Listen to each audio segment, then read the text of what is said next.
We will not avoid a crash, and they will blame Donald Trump for it. The rioting in the streets and the media attacks, when George Soros finally runs out of money, a lot of this nonsense is going to stop. And we're starting to see governments around the world start to come down hard. Hungary's coming down hard on them. Macedonia's coming down on them. Russia's kicked all the Soros NGOs out of the country. And so that's definitely a change for the positive. We're definitely seeing a watershed moment.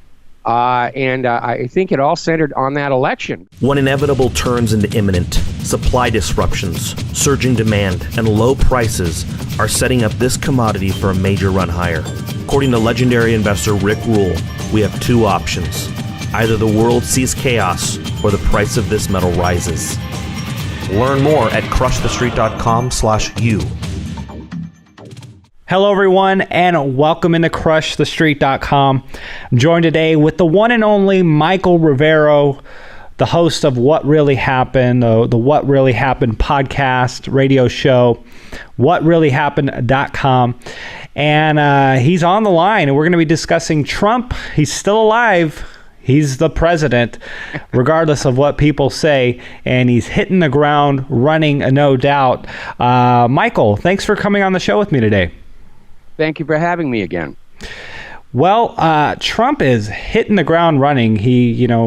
Monday was his first work day, and he's meeting with automakers, Ford, Chrysler, all these different deals. He's promising to lower regulations, approving permits, freezing government spending. What is wrong with this picture that warrants such hate from the media?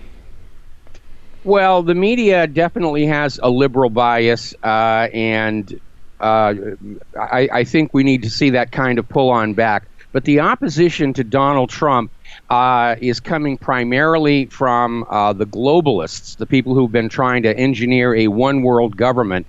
And obviously between Brexit and Donald Trump's Make America First, their plans are in serious, serious trouble. And when you look behind all of this hysteria against Donald Trump, you find George Soros is funding most of it. He funded at least 56 of the groups behind the Women's March. He's apparently supporting these lawyers who are trying to find ways to impeach Donald Trump, because Soros Open Society Foundation has all been about a one-world government, and he has worked very hard to flood Europe with refugees, to sort of start erasing the idea of a national or cultural identity. And he's so close to his dream, and he's very, very angry that all of a sudden ordinary people are daring to stand up to him. And that's why you're hearing all this criticism about populism and how can we run this planet, with populism. Well, populism is the foundation of democracy. And that is the people deciding for themselves what is best for their country. So Soros has a lot of influence with the corporate media, with the six corporations that own the corporate media, and they're out there just looks like they're setting the stage for an American Maidan or color revolution, because a lot of observers are looking at the media attacks, the attempt to create discord in the street, and it follows the same pattern that we saw, for example, in Kiev or in any of these other nations, that the U.S. has covertly kicked out a democratically elected government and replaced them with a dictatorship. And it looks like somebody thinks they can pull it off here in the United States, although I think they're going to run into a little bit of trouble. First of all, they don't always succeed. In fact, their batting average is about 500 on these covert overthrows. The last one they tried in Iran in 2009 fell flat on its face. And for one of these Maidan or color revolutions to have a chance of success, they need to capture the public imagination and popular support. But these individuals they have out there in the streets right now are behaving so badly. Their public image is not one that people are going to be sympathetic to or supportive of. And so I really do think this attempt for at a color revolution in the United States is ultimately doomed to fail. What do you think about the concept of Trump unifying, traditional Republicans with more libertarian-minded people? We've really seen that happen, and essentially that's because Trump really isn't a traditional Republican, a traditional conservative, but he's, attracted the likes of, mainstream Republicans here, guys like Sean Hannity on Fox News, and then you also have the libertarian crowd who sees a lot of things in Trump that are attractive, anti-establishment, not part of the mainstream and part of the globalist agenda. What are your thoughts on this? Well, you're absolutely right. The reason Donald Trump enjoyed such a huge success was the fact that he was not seen as part of the entrenched political establishment. He's coming into the White House as a businessman. He is not fanatically devoted to any particular ideology. He just wants to find what's going to work. And so he's very pragmatic. Now, I don't agree with everything that he's doing, but obviously, had Hillary succeeded in stealing the election, I think we'd be looking at a hot war with Russia. But Trump is basically looking for the people who can do the job. He's looking for approaches to problems that are going to work. And the ideology is not something that he's like sworn loyalty to. And what do you suppose over the next few years is going to be the left's attack on Trump? Is it going to be nonstop events such as the Women's March? And I suppose a blessing for the opposition would be the economy actually crumbling during the Trump administration, that they can completely blame on him and, Yes. take the high ground. Yeah, the economy's in bad shape, and it does look like we will not avoid a crash, and they will blame Donald Trump for it, just like they blamed the Depression of the 1930s on Herbert Hoover. But Hoover did not create the Depression of the 1930s. It was created for him. Now, as far as the rioting in the streets and the media attacks, one answer is when George Soros finally runs out of money, a lot of this nonsense is going to stop. And we're starting to see governments around the world start to come down hard on his various non-governmental organizations as it becomes more and more obvious that these non-governmental organizations are not, in fact, charitable outfits, but are working to subvert these various governments. Hungary's coming down hard on them. Macedonia's coming down on them. Russia's kicked all the Soros NGOs out of the country. And so that's definitely a change for the positive, because George Soros is not an elected leader of any nation on earth, but he seems to have this belief that being a billionaire gives him some kind of a divine right to play with planet Earth and all of its people like we're his personal toys. And that obviously is going to anger a lot of people. As far as the corporate media is concerned, there is literally an outright war between the corporate media and the White House, and the corporate media and the independent media. And the corporate media sees itself as literally fighting for its continued survival. And one of the problems they're dealing with is they're trapped by their own business model, because the corporate media, all those prostitutes and correspondents, are paid the huge sums of money they're paid to be convincing liars to the public. And so they can't start telling the truth, or those big fat checks from their financial backers are going to disappear. And so they're out here basically trying to arrogate the high ground of everyone should presume they're the real news, and everyone should presume the independent media is fake news. And it's almost reached a desperation and panic level where they're talking about mandating public schools to brainwash children into always trusting CNN and MSNBC and so forth, and to basically see anything they see on the internet, just assume it's a joke and a hoax. And to bolster that, of course, there's a lot of junk, nonsense, garbage being planted on the internet to give the corporate media an easy handle to try and discredit the whole independent media. It's a propaganda technique called poisoning the well, where once again they're planting all these nonsense stories about how the Apollo moon landings were faked, and chemtrails and HAARP and Loch Ness Monster and Bigfoot's love child and no plane at the Pentagon. And they put that out there, and inevitably when the corporate media goes on the attack against the independent media, that will be the things that they grab onto. Oh, and the newest one is, the earth is flat and just sheer utter nonsense. But it's a useful handle for the corporate media to go on out and say, why would you listen to anything the independent media says? There's a post over on this website about how the Apollo moon landings were faked, and how they're confusing ordinary jet contrails for chemtrails, and they think, Elvis is still alive and all the rest of that. But once the public comes to understand how these propaganda tricks are being done, they stop working. It's like when you're a magician and you slip up and the audience sees how you're doing the trick. They don't go back to believing the magic anymore. You've basically lost the audience at that point.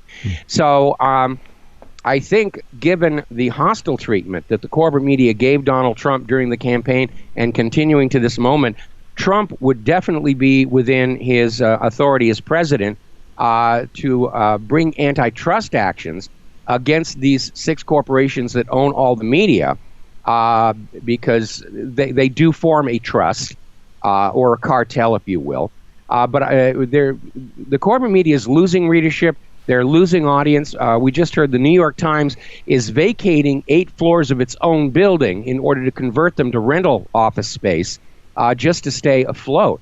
So I really think 2017 is going to be the year of the rise of the independent media, and corporate media just continues to make itself more and more irrelevant, and sometimes for really silly reasons. And I'll give you a good example. Reuters put out a photo claiming to be of the National Mall during Trump's swearing in and inauguration speech, showing it to be mostly empty. Well, as it turns out, the photo was actually taken a few hours before, before the crowd showed up. And subsequently, Reuters said, we stand by the picture. We had the only photographer up there, which that was a lie. CNN was up there. And CNN has put out this gigapixel image showing the real size of the crowd. And it was such a minor, trivial thing, just trying to say nobody showed up for Donald Trump. Nobody supports him. He couldn't even get people to his inauguration. And yet the images taken at the moment of his speech show that mall was absolutely jam-packed, crowded. But it's like the corporate media has gotten by with lies and deception so long, they just automatically fall into that pattern. And it doesn't even occur to them to maybe go back to following the basic principles of honest journalism. And ultimately, the public is now aware. They're very skeptical. I saw one poll that showed only 6% of the American public still trust the corporate media.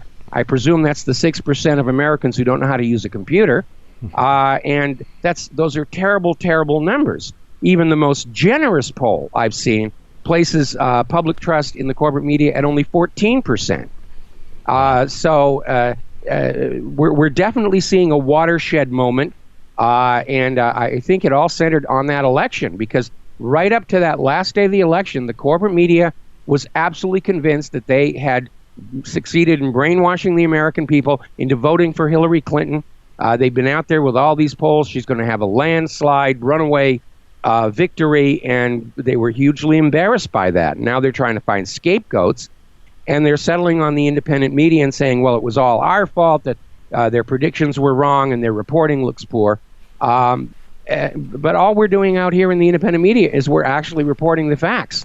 And right now, as we gain more and more of an audience, we actually have to be very careful. They're waiting for us to slip up. They're trying to embarrass us. They're trying to open us up to any kind of litigation that could shut us down. We actually, in the independent media, now have to be more professional than the professionals over at the corporate media. We have to follow the principles of journalism and be very, very careful and understand that as we become more of an influence on our society's events, that there's a responsibility that comes with that.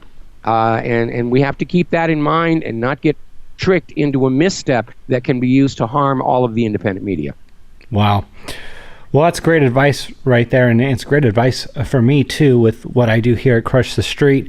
And it's actually very exciting at the same time that the independent media is going to be a much more viable resource for mainstream understanding of what is going on, and not so controlled by globalist powers and funding of different aspects of our society. But I want to transition here, Michael. We got news, and this is kind of interesting.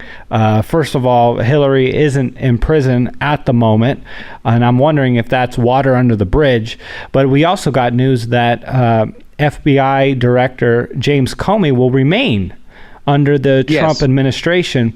And I'm just wondering if it's Trump's personality.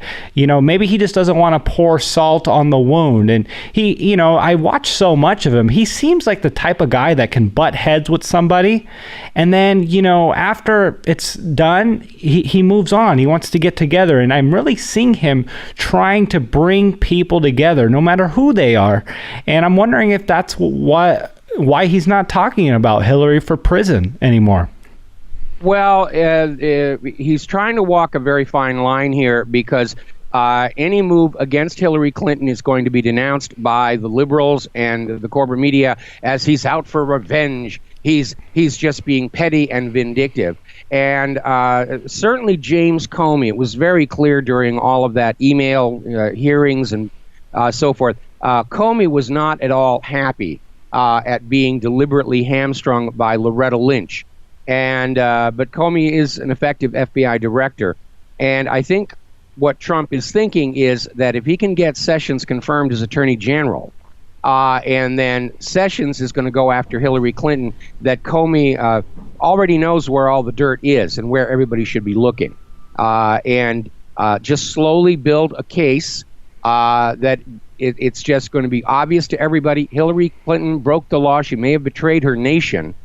And build the case in such a way that they can't scream, it's just revenge. And he'll stand up there and say, look, she broke the law. And I'm still very curious about whether Hillary Clinton was actually selling out our country to foreign powers. Because if you remember back in 1996, there was a scandal called Chinagate, where Bill Clinton, in the run-up to his re-election campaign, was using his authority as president to authorize the sale of very sensitive technology to China over the objections of the intelligence agencies and the Defense Department. And at the same time, Chinese money was pouring into his re-election campaign fund. Now, they were using Chinese American citizens to nominally make it legal, but it did come out on investigation that this money was coming from China, from Chinese intelligence agencies. And there was a big scandal, and it was supposed to be investigated. But apparently the computer that held all the records suffered a breakdown and nobody had been making backups. And if there's one thing the Clintons have been very skilled at over the last quarter of a century, it is evading the consequences for their actions. And Donald Trump did make a campaign promise that his government's going to look into Hillary Clinton. I think he wants to be very careful that he does not provide fodder for those who are saying he's just out for petty revenge. But I think Trump understands that if something isn't done about Hillary, it's going to work against him in 2020. And more importantly, if you're going to drain the swamp, the first thing you want to do is make the swamp very unattractive to aspiring politicians. And if you allow somebody like the Clintons to get away with what they got away with, then you're going to have a whole bunch of politicians running for elected office and thinking that they can get away with the same thing. And that's going to be very, very bad for the future of our nation. So somewhere down the road, I know it's not a high priority with them, but somewhere down the road, I think they are going to prosecute Hillary for not everything that she's done, but for some of it. Well, Donald Trump's inaugural address was totally Donald Trump, and he didn't hold back. He got up there. He didn't try to appease the establishment. He basically told the American people, you've been screwed. And, Yes. And that was really, really bold of him, with all prior presidents are, sitting right behind him while he talks to the world. And I thought that was very bold, and it gave me confidence that he is going to come through with the promises that he made. For him to do that and not just be beholden to, the likes of the Democrats or the establishment and people that might otherwise oppose him.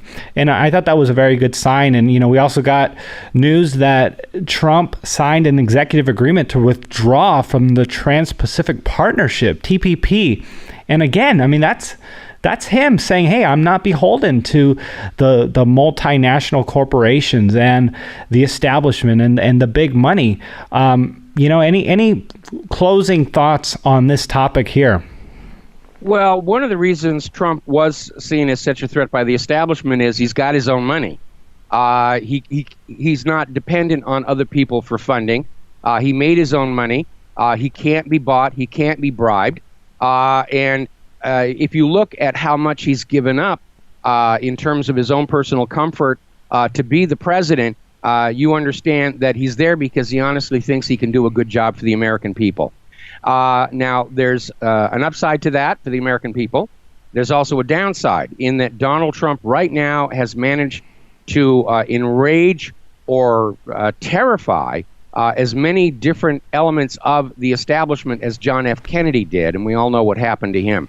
So I'm glad that Donald Trump is keeping his own private security in addition to the Secret Service detail. And I did notice how heavy security was during the inaugural parade. And so I would not at all be surprised if all else fails, if they can't impeach him, if they can't riot him out of the White House. I'm expecting that there will be a serious attempt on his life before his first term is up. Wow. Well, Michael Rivero of What Really Happened. Michael, if people want to learn more about what you do and what you offer, please share a little more information on that. Well, my website is whatreallyhappened.com. I've been running it for going on 23 years now. I do a daily Monday through Friday talk radio show at Republic Broadcasting Network from 3 p.m. to 6 p.m. Central U.S. time, and I've been doing that for 10 years now. How time flies when you're fighting the narcocracy. If you go to my webpage, there's a link to past shows, podcasts, and Ron Gibson maintains a YouTube page of the collected videos from our BAM user video feed from the show, although after you watch me for about 2 minutes, you've seen all that there is to see. So that's where you can find information about who I am and what I do.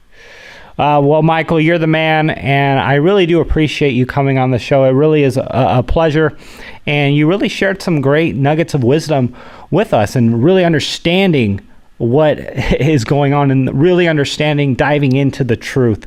So that was really exciting. Again, thank you so much. Have a great day, sir. All right, same to you, and thank you for having me on your show again.